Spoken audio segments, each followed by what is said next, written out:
Bienvenidos a Década, un podcast enfocado en compartir reflexiones y aprendizajes de diferentes décadas, experiencias, lecturas y personas que se han cruzado en mi vida. Las claves de una vida exitosa y plena no siempre te las enseñan en casa ni en la escuela.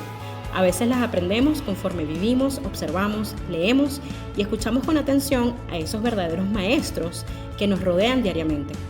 ¿Y por qué privarnos de compartir ese conocimiento con los demás? Justamente esa es la misión de Década, ser un espacio de reflexión y aprendizaje compartido con la esperanza de inspirarte en este camino de constante evolución. La maternidad. Como saben, siempre comienzo con la definición de la Real Academia Española, aunque en este caso ellos simplemente la definen como el estado o cualidad de madre. Para mí eso sigue sin darme una claridad o respuesta a qué es la maternidad, por lo que me puse a buscar en otras páginas y encontré un poco más de detalle. Entonces, la maternidad, según estas páginas, es el estado de la mujer que consigue tener hijos o que ejerce un rol de cuidado con afecto y responsabilidad. Esto incluye un vínculo biológico, psicológico y espiritual. Si bien yo por el momento no soy madre, el tema de la maternidad me llama mucho la atención porque siento que, así como los otros temas que he tocado en este podcast, es uno de esos donde las personas no se atreven, o son muy pocas aquellas que se atreven a hablar de verdad a calzón quitado. Y no me refiero solo al hecho de que nada ni nadie te enseña realmente o te prepara para ser madre, por muchos consejos o por muchas lecturas que tú hagas, sino que solemos romantizar la maternidad y ver solo el lado positivo de la experiencia, que sin duda alguna, no quiero que se malinterprete lo que estoy hablando y lo que vamos a tratar en este episodio, sin duda alguna es una experiencia maravillosa, indescriptible, pero siempre de alguna manera se ocultan, se minimizan o incluso se maquillan los retos de la maternidad. Y precisamente como yo no tengo esa experiencia, en este episodio voy a contar con una invitada súper especial. Ella se llama Gabriela Parias y nosotras nos conocimos a través de nuestros empleos, ella estando en Colombia, yo estando en Nueva York, en el 2015. Además, tengo el placer de haber compartido ya no solo 2 empleos con ella en lugares diferentes, física y también a nivel de empresas, sino de haber compartido incontables experiencias y viajes maravillosos con ella. Yo la describo como una colombiana alegre, divertidísima, honesta, leal, inteligente e hiperactiva. Quienes la conocemos la llamamos la party girl, o sea, las chicas de las fiestas, y es que es así en toda la regla. Gaby es un alma libre, de verdad. Y también es una esposa y madre dedicada y amorosa. Así que hoy los invito a escuchar esta conversación entre Gaby y yo, donde hablamos sin ningún romanticismo de algunas cosas que ella ha aprendido a lo largo de estos últimos 3 o 4 años sobre la maternidad. Primero que nada, bienvenida a este episodio. Cuéntanos, ¿qué quieres? ¿Cómo te describirías? ¿Cómo quieres que la gente sepa quién es Gabriela Parias? ¿Quién eres tú? Hola, Gwen, y hola a todo el mundo que está oyendo este podcast. Bueno, para responder esa pregunta, es una gran pregunta porque puedo describirme antes y después de Julieta. Si me hubieras preguntado eso hace 3 años o 3 años, 9 meses más, te diría quién soy yo, con mi individualidad, Gabriela, colombiana, que vive en Brasil, que trabaja en marketing digital, casada con José, una persona súper alegre, feliz, y ya, se queda en mi individualidad. ¿Quién soy yo hoy, 3 años después? 3 años, 9 meses después, soy Gabriela, madre de Julieta, colombiana que vive en Brasil. Pero principalmente hoy soy madre de Julieta, Tengo un nuevo título en mi vida dado por esta pequeñita y por todas las personas que a nuestro alrededor me reconocen como la mamá de Julieta. Entonces, esa soy yo, colombiana que vive en Brasil, ya 5 años, intentando entender cómo es esta vida extranjera en un país que no es el mío, con una hija que le pertenece a este país, le pertenece también a Colombia. Esa soy yo. Me encanta porque justo el tema de hoy tiene que ver precisamente con nuestra querida Julieta, ¿no? Que es el tema de la maternidad. Entonces, bueno, Gaby y yo hemos hablado por varias semanas de cómo, sobre todo para nosotras las mujeres, el tema de la maternidad se convierte en un romanticismo muy particular, ¿no? O sea, la mayoría de las personas allá afuera, incluso familiares, nos hablan de todo el aspecto hermoso y maravilloso que es ser madre o padre, pero hay muchas cosas que nadie nos comenta, ¿no? Creo que una de esas pocas que suelen decirnos es, ay, aprovecha de dormir bastante porque después que nazca ya no vas a dormir nada, ¿no? Pero hay muchísimas otras cosas detrás de la maternidad que nadie nos dice y ese es un poco el foco de la conversación hoy con Gaby, el poder quitarle un poco la venda y el romanticismo a la maternidad. Entonces, bueno, justo, digamos, hace 3 años y 9 meses, cuando descubriste que estabas embarazada, cuéntame, que en ese proceso, en esa primera etapa, ¿no? Del embarazo, ¿cuáles son esas cosas que sí te dijeron y que o sea, y que pudiste vivir, evidenciar, pero cuáles son otras que tú dices, me hubiese encantado saberlas, me hubiese encantado que alguien me las dijera, que algún libro escribiera al respecto? Bueno, son muchas. O sea, yo creo que durante muchos años todo el mundo se ha centrado mucho en preparar a la mujer físicamente y externamente para recibir una nueva persona en su vida, para ser madre, para volverse madre. Y durante todo el embarazo y todo ese proceso es como uno se tiene que alimentar muy bien, cuidar muy bien los ejercicios, fisioterapia, mejor dicho, mantener físicamente tú muy sana para darle, obviamente, toda esa fortaleza también al bebé que se está creando. Y también empiezo a preparar cómo hacer el cuarto, qué ropa va a tener, cómo organizar la vida en función de esa personita que llegaba. Y esas dos cosas están perfectas porque uno se tiene que organizar, sí, físicamente y espacialmente, digámoslo así, con todas las necesidades. Pero falta organizarse mentalmente. Yo creo que es la parte que muchas veces las personas olvidan hablar de eso, porque precisamente es el tema de se romantiza la normalidad. La frase, nace un bebé, nace una madre. Tú vas a saber ser madre apenas nazca tu bebé. Está todo por hecho, que van a hacer y ya va a ser todo perfecto, van a hacer y voy a saber y ese amor va a desbordar y no va a necesitar nada más en este mundo, sino mi amor, mi esposo, la teta y yo.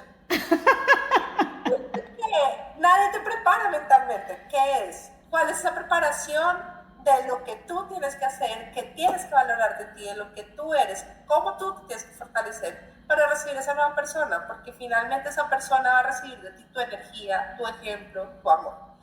Y es eso, nadie le dice a uno todas las cosas no tan chéveres que vienen con la maternidad. A las mujeres les cuesta mucho trabajo hablar que tienen todos sus retos porque nos sentimos juzgadas. Todo el mundo tiene el derecho de juzgar a la madre, todo el mundo tiene derecho de opinar sobre cómo es la maternidad, si está haciendo bien, si está haciendo mal, si está dando pecho, si no está dando, si la comida es de este. Y uno nace como madre con una serie de como problemas, no problemas, pero como con miedos de enfrentar muchas cosas negativas porque uno cree que todo debería ser positivo. Entonces nadie lo prepara a uno mentalmente o es muy, por dicho, nadie le dice a uno que se tiene que preparar mentalmente para eso. Y creo que es el primer consejo que yo le daría a muchas madres, es prepárate mentalmente para entender que no todo es color de rosa, que está bien sentirse mal, que es sano sentirse mal, no hay que romantizar eso, no es que nace un bebé y todo termina siendo perfecto, no, al contrario, vienen muchos retos y sobre todo siento yo para esta generación de madres, como es nuestra generación donde tuvimos mucho tiempo para prepararnos como mujer, que logramos muchas cosas, que nuestras carreras están avanzando mucho, que estamos llegando a un momento en que hay una equidad hombre-mujer, como que no hay una división de la madre está en la casa o la mujer está en la casa. Y llega un punto que llevamos años preparándose, cada vez es más el tiempo que una mujer demora en ser madre, o sea, llegando a los 40, pasando los 40. Entonces es muy difícil si uno no se prepara mentalmente para decir, ok, lo que tú eres va a seguir siendo, solo que va a tener una pausa y tu vida va a cambiar. Tu libertad va a cambiar, tu independencia va a cambiar. Y está bien que te sientas presa, está bien que te sientas atrapada, está bien que no te sientas feliz, está bien que te sientas angustiado, porque aparte un tema físico hormonal es un tema mental. Entonces es importante prepararse mentalmente para eso y quitarse un poco todos esos tabús de la maternidad es perfecta, pero también trae sus Sus cosas, retos. sus retos, sus desafíos. Ven, pero ¿y en qué momento te diste cuenta tú que necesitabas esa preparación? Cuando nace, o sea, el día, yo creo que más cuando salí de la clínica, porque en la clínica todavía todavía está medio caótico, ¿no? Es como lo logré, el parto, las visitas, todo es lindo, y las enfermeras ayudándolo a uno, en fin. Llega uno a la casa y se da cuenta que su realidad, salimos dos, llegamos tres, que tus días y tus horas se van en función de esa personita, tienes demasiado tiempo para pensar, porque tienes mucho tiempo con esa personita ahí en ti. Cuando tú, claro, cuando estaba uno embarazado, la atención la tiene uno porque uno lleva al bebé, pero cuando nace, la atención es del bebé y está bien, porque el bebé necesita toda esa atención. Pero la mamá también necesita cuidarse y hay momentos, a mí me costaba mucho, yo decía, ¿qué me pasó? O sea, ¿quién soy yo? No entendía si estaba feliz, si estaba triste. O sea, y hay cosas que es normal. Lo que pasa es que nadie le había dicho a uno que eso es normal, que era normal sentirse así. Todo el mundo decía, ay, no, todo va a ser perfecto, va a ser lindo, qué felicidad. Pero Claro, nadie me dijo, nadie fue tan sincero para decirme, no, mira, posiblemente no te vas a sentir tan bien. claro. ¿Vas a amar a Jessica? Sí, claro, la vas a amar. Pero tú, como tú, Gabriela, tu individualidad, tú no sabes saber qué vas a hacer tú. Ya después de esa primera semana que te das cuenta que necesitabas también como esa, bueno, ahora ya no tanto preparación, pero más quizás ayuda. ¿Qué hiciste? O sea, ¿dónde buscaste? ¿Qué hiciste para poder reconciliar esa Gaby que, llegó, que se fue con la Gaby que regresó del hospital?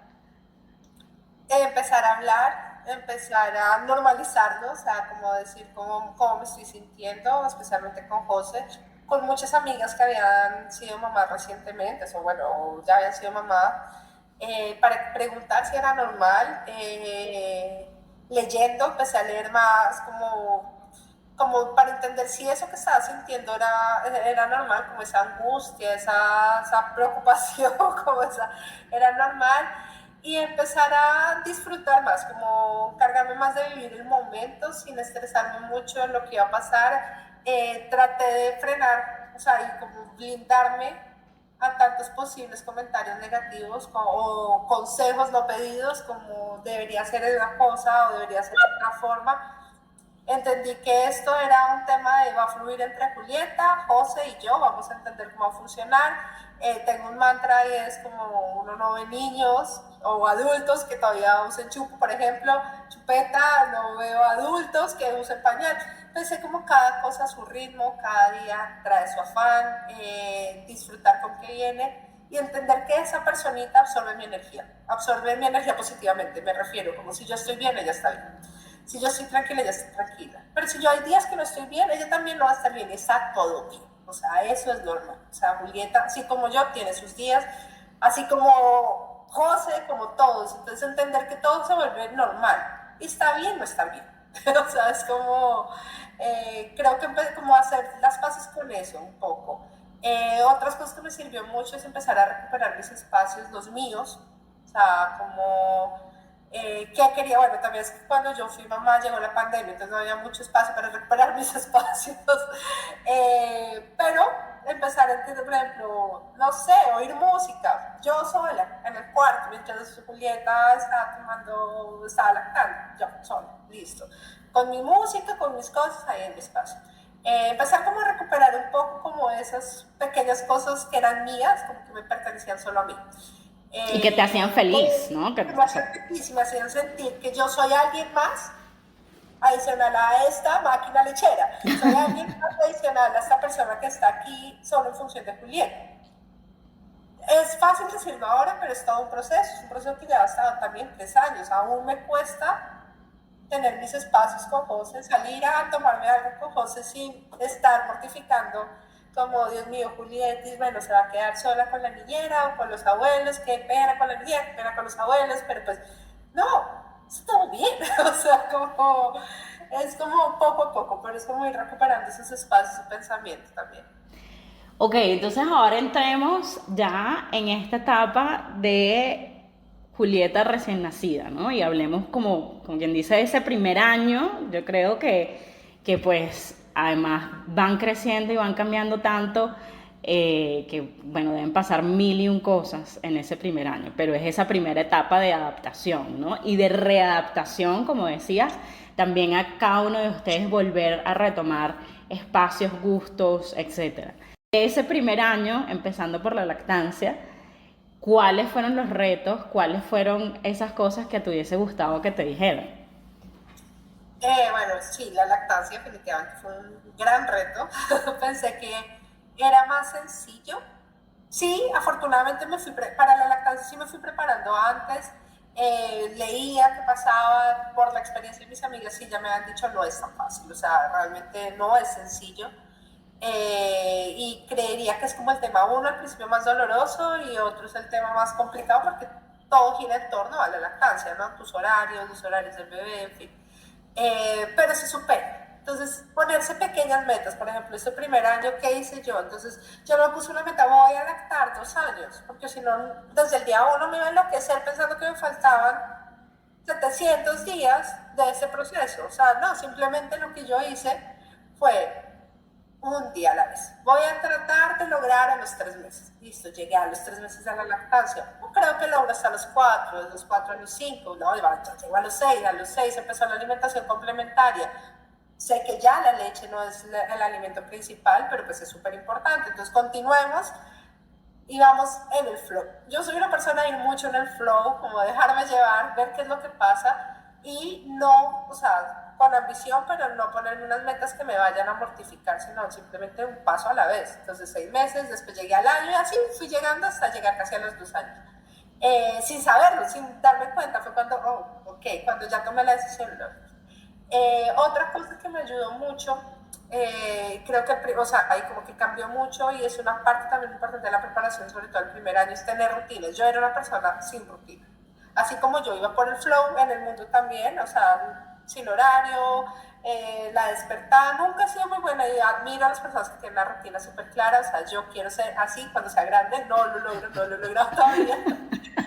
Pero la maternidad me ayudó a empezar a tener rutinas, porque esa personita necesita rutinas, necesita rutina clara en el momento de dormirse, necesita rutinas de los horarios en que la personita come, orden alrededor de todo lo que se hace, si vamos a comer juntos, si vamos a desayunar juntos. Empezar a tener rutinas porque ellos se alimentan de eso, o sea, emocionalmente esa es su estabilidad. Entendían también que hay paso a la flexibilidad. O sea, es importante tener rutinas, pero también así flexibilidad. O sea, creo que es directamente proporcional. Creo que eso también es una parte importante de la preparación, cómo cambiar la rutina de la casa en función de esa persona. También me costó un montón, me costó muchísimo porque no tenía rutinas, con vos éramos libres, almas libres, jóvenes y libres. Y empezar a tener rutinas, básicamente, pero ayuda, hay rutinas que nos funcionen a todos, rutinas que nos ayuden, que nos hagan felices, que nos den tranquilidad, en fin, eso ¿Y es... cuáles son algunas de esas rutinas?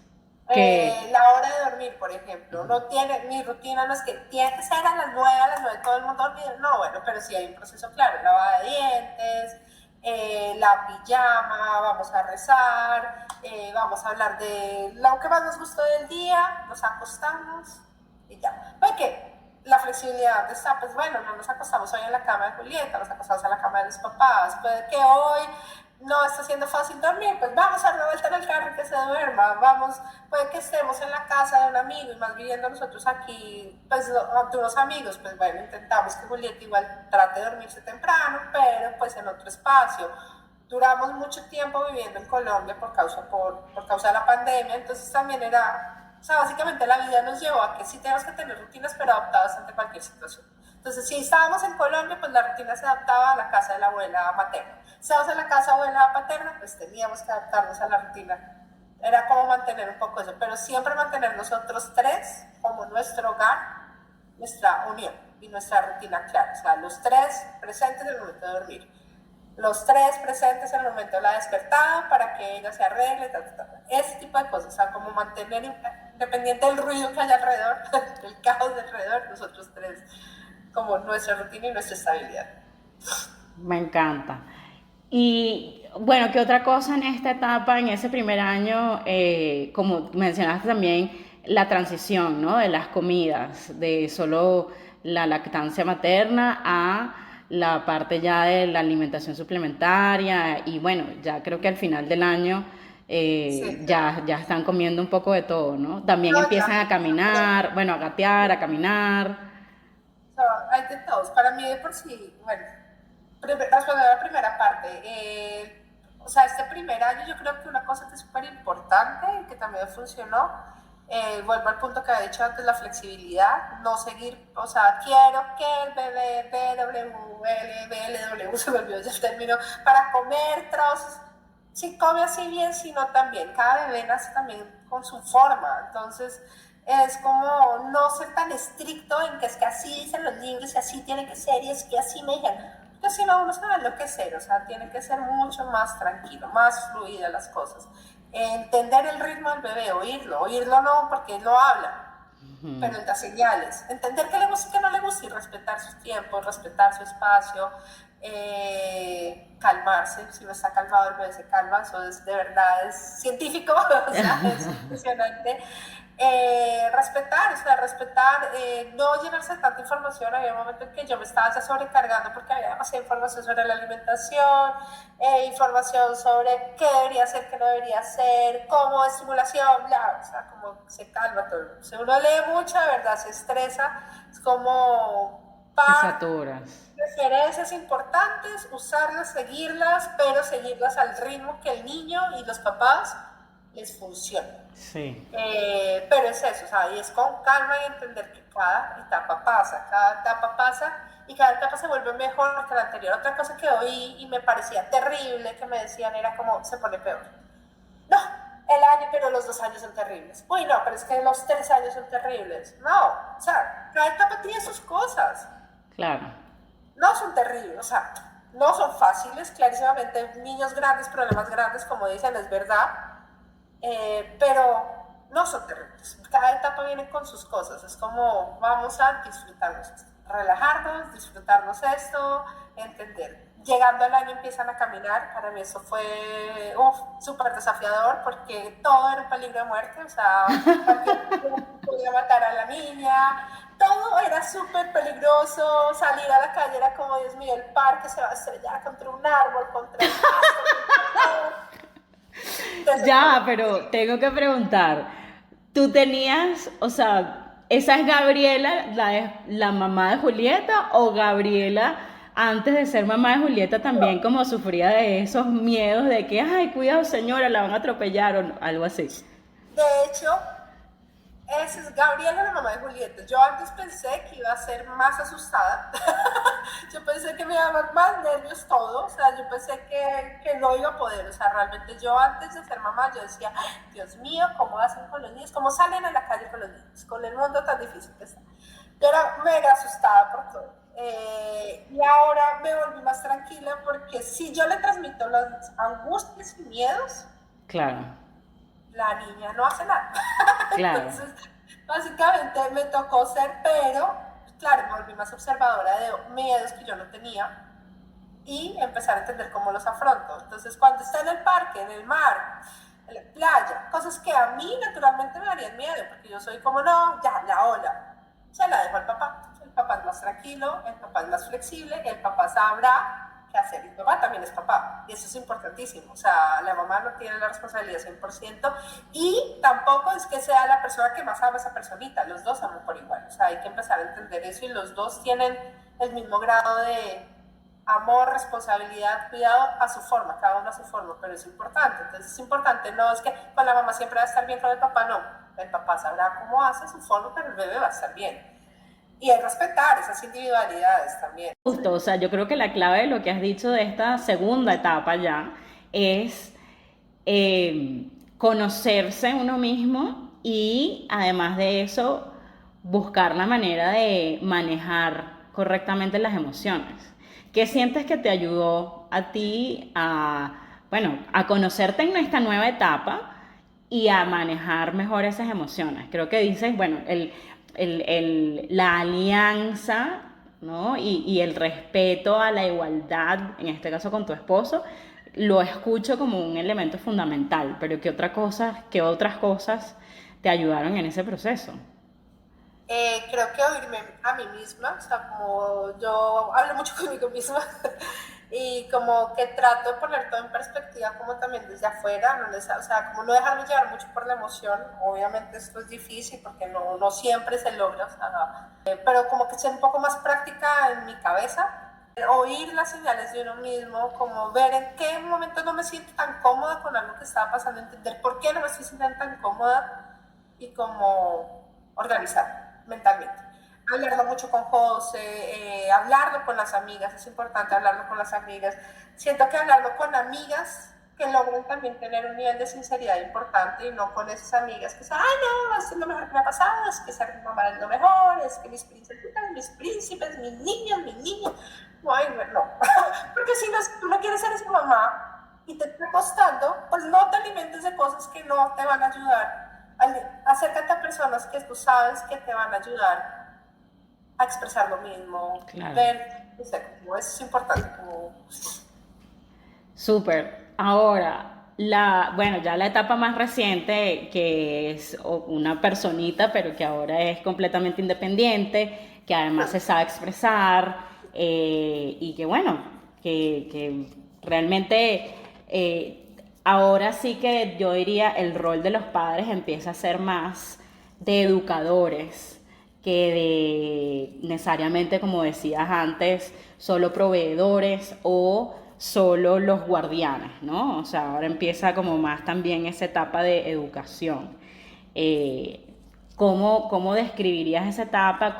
¿Qué dirías que cuáles son esas cosas que aprendiste en esta nueva etapa o que te han costado en esta nueva etapa? Entonces, ¿qué he aprendido? Que he aprendido que mi ejemplo es todo.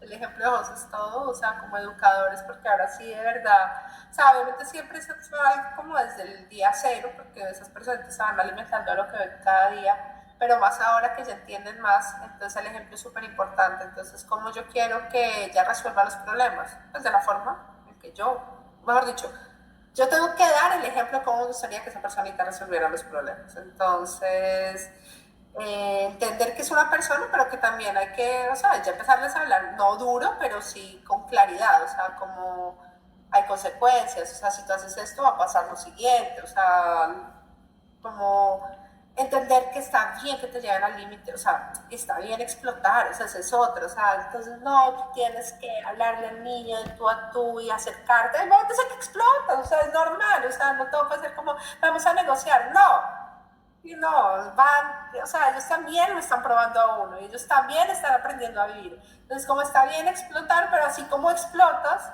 ¿cómo te calmas? Y le demuestras a esa persona que está bien explotar, pero también está bien asumir que no es la forma de decir pedir perdón, cómo uno pide perdón, cómo uno pide favor, dando ejemplos. O sea, creo que nunca en mi vida había sido tan importante mi actuar como ahora, porque mi actuar da ejemplo a otra persona que se está formando. Entonces, como yo hablo con las personas por celular, como yo me relaciono con mis papás, como yo me relaciono con mis amigos, eso va a hacer que Julieta aprenda sobre eso.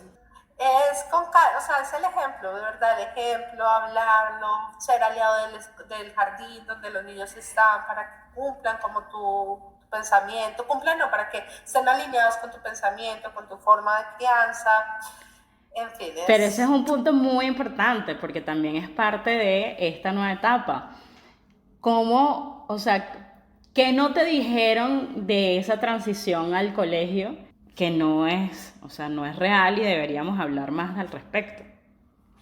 Bueno, yo creo que va a ser al contrario, porque de hecho habían dicho como, ay no, es una tristeza, se van los niños al jardín, Dios mío, pobrecitos, pobrecito la mamá, pobrecito el papá, que se les van los niños al jardín. No, lo mejor, o sea, como obviamente la primera semana es muy dura, los primeros días, porque uno acostumbrado a esa personita, es muy difícil, soltar es muy difícil, pero es muy gratificante, porque uno ve lo importante que es que los niños empiecen a relacionar con otros niños, que empiezan a entender que hay reglas en el mundo, reglas no cuadriculadas, pero sí hacer parte de una sociedad, a relacionarse con otros niños, otros adultos, hacer actividades, cómo van creciendo, cómo se van soltando. O sea, para mí el jardín es una etapa maravillosa, de verdad. Sí, difícil, la primera semana ese desprendimiento es difícil porque además uno cree que pues están sufriendo y no, la verdad, ahí está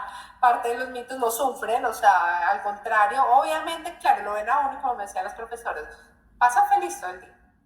Te ven cuando tú llegas, yo me acuerdo que yo llegaba y Julieta hacía como si estuviera llorando, mamá, estuve llorando todo el día, y es como, Ay, no. hablando mediodía, Julieta. Estabas feliz, lo vi en las fotos, vi los videos que me mostraron. Entonces, pero pues ellos saben, le dan a uno en el talón de Aquiles. Gaby, yo siento que todo lo que nos has regalado hoy son, bueno, perlas valiosísimas. Me encanta haber tenido esta conversación tan honesta y sincera y abierta. Y confieso que yo que te conozco desde hace un rato, y que tuve la hermosa oportunidad de verte en persona, ejerciendo ese rol nuevo, porque yo te dejé siendo esa soltera y cuando te volví a ver, bueno, esa soltera no, esa mujer casada, pero independientes, ¿no? O sea, sin hijos. Y luego te volví a ver ya siendo madre, padre, también a tu esposo. Y tengo que decírtelo, has crecido, bueno, es impresionante, de verdad. Mi admiración por ti, por ustedes, simplemente crece cada día y por eso te agradezco infinitamente que hayas sido mi compañera en esta conversación. Gracias. Gracias por estos espacios para que de verdad todas las mujeres podamos hablar de las cosas de nuestra vida, de las Sí. cosas que necesitamos, que alguien nos diga, que necesitamos decir y que necesitamos hablar. Sin duda la maternidad es un sentimiento y una experiencia indescriptible que no tiene precio. Sin embargo, también es una de las responsabilidades más impactantes y quizás más pesadas de la vida. Si bien hay personas que deciden no tener descendencia, también es importante que quienes decidan hacerlo tengan una imagen más realista de lo que la maternidad y la paternidad significan. De ahí la importancia de tener conversaciones como la que tuve hoy con Gaby. Y que muchas más mujeres que ya son madres, pero también aquellas que están buscando serlo o que tienen planificado en algún momento de su vida serlos, compartamos esta información y hablemos abiertamente para que así ayudemos también a eliminar ese romanticismo que hay alrededor de esta faceta de la vida. Así que para resumir y para cerrar este episodio, les dejo las cosas con las que yo me quedo y que yo guardo de esta conversación. Hay que prepararse mental y psicológicamente, no solo durante el embarazo, sino después del parto. Hay que evitar abrumarse con toda la información que recibes o que lees. Hay que ser flexible, no solo contigo, sino también con todos y con todo. Hay que escuchar a tu cuerpo y hay que también observar y ser muy atento a las emociones y gestos del o de la bebé. Hay que compartir la responsabilidad de forma equitativa con tu pareja. Hay que entender que hay una conexión y una herencia energética y emocional directa, tanto tuya como de tu pareja, con ese bebé.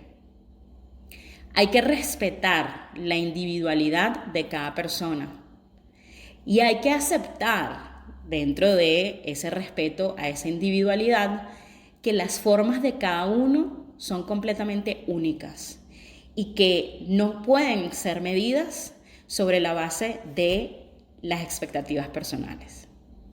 Gracias por haber escuchado este episodio. Sígueme en Twitter como @WendyBolivar y déjame tus comentarios, preguntas e ideas de futuros temas que te interesan. Y si te gustó lo que escuchaste, compártelo, sobre todo con esas personas que piensas que se pueden identificar y beneficiar de este contenido. Hasta la próxima.